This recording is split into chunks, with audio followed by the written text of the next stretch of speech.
The MCU, the greatest and most successful cinematic franchise of all time. Of course, excluding these like 6 or 7 other franchises that are in front of them. Because there's been so many different movies and characters, there's been so many weird opinions.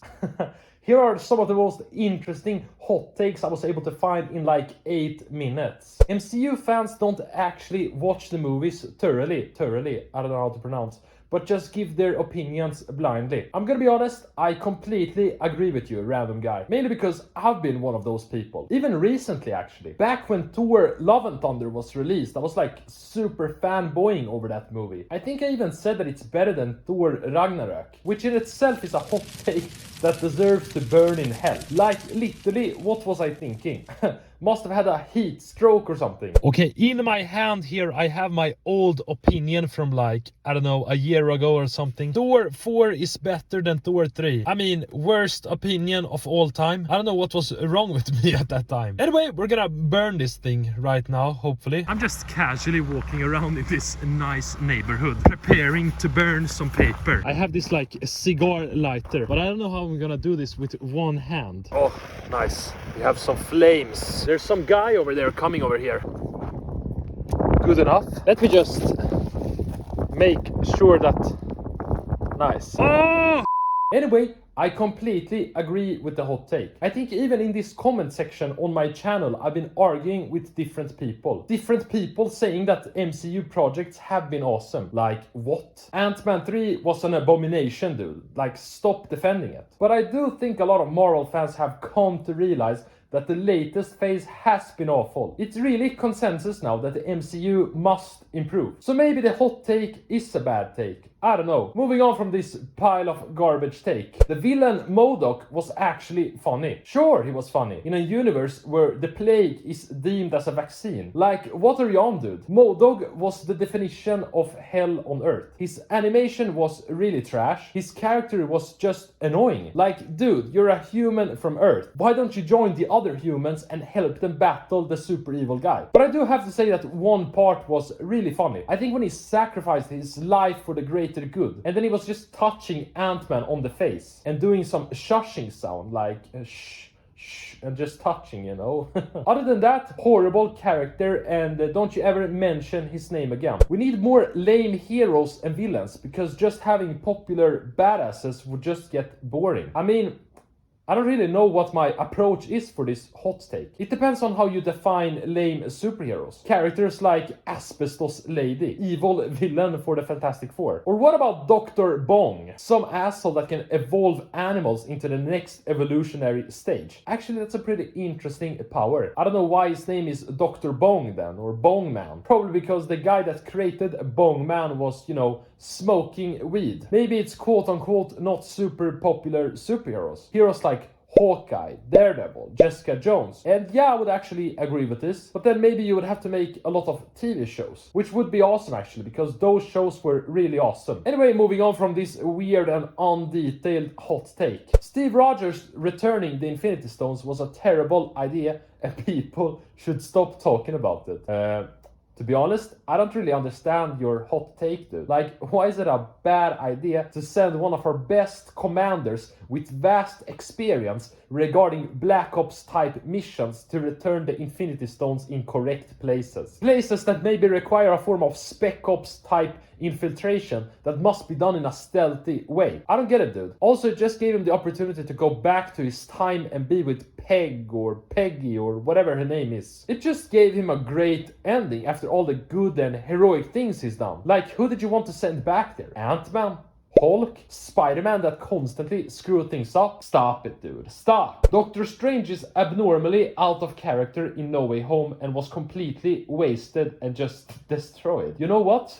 I somewhat agree. In the other movies that he's appeared in, he comes across like a character that constantly takes responsibility. Looking at his first appearance, he literally sacrificed himself in an infinite time loop with Dormammu, supervillain Dormammu. Or in the Infinity War movie where he's constantly protecting the Time Stone. In No Way Home, I sort of understood him because the spell he was performing was sort of, you know, it was going to work. It's really Peter's fault because he was just constantly talking and being annoying. But at the same time, he should have just said, Spider-Man, just get out of my home, dude. Like, everyone knows your secret identity, but everyone knows my identity and Iron Man's and many more. Literally, there are worse things in life and you're here complaining, dude. Like, there are people out there starving and you're just complaining here. But he didn't do this, of course, and there was some weird moments in the movie with Doctor Strange. He like disappeared for 50 hours straight at one point. Yeah, he was coming up with a solution, but like, did it take that long? And how did you even get defeated by Spider-Man, dude? You literally battled with Thanos head to head and managed to hold your ground. So overall, yeah, I sort of agree with this hot take. Thor 2 is actually a good movie, and the tone and style in those movies were better than the one in Ragnarok. Dude, I'm gonna be honest with you, just stop it. Just stop it, will you? The guy who wrote this hot take even wrote that Thor's character in Ragnarok was not that good. And to that, I also say stop it. Literally, one of the major issues with the first 2 Thor movies was that his character felt so unrelatable. Literally, the guy was just walking around and saying, "Ha, I'm Thor, son of Odin, I'm super strong humans, and just super retarded." Ragnarok actually saved his character and made it more relatable and awesome. Up to that point, it was just the other heroes that were literally dominating. Captain America and Iron Man were far more loved than Thor's character. Like, dude, even Hulk was better than Thor's character. But with Ragnarok, we get a great development for Thor, combined with the story and the villain just being awesome. Literally, the villains in Thor 1 and 2 were just horrible. Or Loki isn't horrible, he's actually awesome. But I don't know, man, the movie was just, plain shit. And in Thor 2, he was just battling some weird elf called Malekith. Some asshole that hates the sun and light. Your hot take is trash and it should be burned in hell or something. Ant-Man has one of the best final boss battles in the whole MCU. I'm gonna be honest, I don't remember the fight. I remember them fighting in a child's room. 2 grown men standing in a small girl's room while she's in the room sleeping, I think. Doesn't sound weird at all, like. Anyway, I'm gonna quickly watch the fight, then give my opinion. Okay, back from watching the fight, and I gotta say, it was literally trash. Dude, they were just fighting on some train set, throwing around plastic. It was like 6 total punches in the whole scene. Ants were involved and just getting pulverized. Okay, it wasn't a horrible fight, but you're telling me that this is supposed to be an epic final fight in an MCU movie. Stop it, dude. Stop it. Holy shit, dude. It's a train station. It's here where Ant-Man fought that yellow guy. Yellow jacket, I think. Yeah, dude, this is 100% the right place. Just look at that Thomas engine train over here. To be honest, I don't know what this sketch video was. Pretty weird, man. Everyone's just watching me record.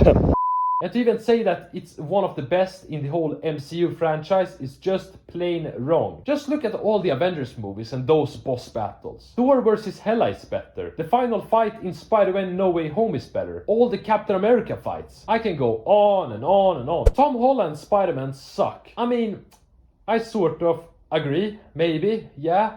The thing is, I've made 2 movies. Yeah, I made 2 movies. Nice one, asshole. No, I made 2 videos. One being why Tom Holland is the best Spider-Man, and the other one being why he's the worst. And to be honest, I tend to agree more with him being a poor version of Spider-Man. Mainly because he doesn't go through the things that Peter Parker does in the comics. Constantly having to make choices between what's right and what should be nice for him. Also, this version is a bit selfish in some instances. Like the whole part where he wants to go on summer vacation and let Nick Fury fight the evil villains by himself. Or the fact that he doesn't struggle with money or women. There's so many different elements that make him quote-unquote a poor version. However, there are some great things with this character as well. The fact that he does make the right choices in many instances, risking his life to save others. Like when he went on board that spaceship with Tony Stark to defeat Thanos. He probably knew that he would be trapped in space and wouldn't be able to return, but he did it anyway because it was the right thing to do. So I sort of agree with your hot take a bit, but I do think he will end up being the greatest Spider-Man when everything's set and done. Spider-Man No Way Home is such an overrated movie. Yes, and yes. Couldn't agree more with you, dude. The movie is literally so overrated, but I still loved it. And I just loved it because of the nostalgia, relying on previous villains and the original versions of Spider-Man. And don't get me wrong, like I said, I really like this movie, but it's just because of the nostalgia and the action scenes. But other than that, I mean, yeah, Peter goes through the classical Spider-Man thing where he loses his close one and sort of starts taking more responsibility. Some people think that this is the best Spider-Man movie ever, but for me, it's not even close to Tobey's second movie. Tobey's movie is just superior and just a more accurate version of Spider-Man. Punisher was the worst Marvel television project ever. Yeah, dude, I don't know what to say. To be honest, I don't even want to say anything. You clearly don't know what you're talking about and should be banned from every cinema on the planet. Also from children's playgrounds, because you seem like one of those weird guys. Like, literally, how can you say that this is the worst show ever when this weird, inhuman show exists? Anyway, some hot takes were really good, but some were really, really trash. Really horrible. Making my skin crawl.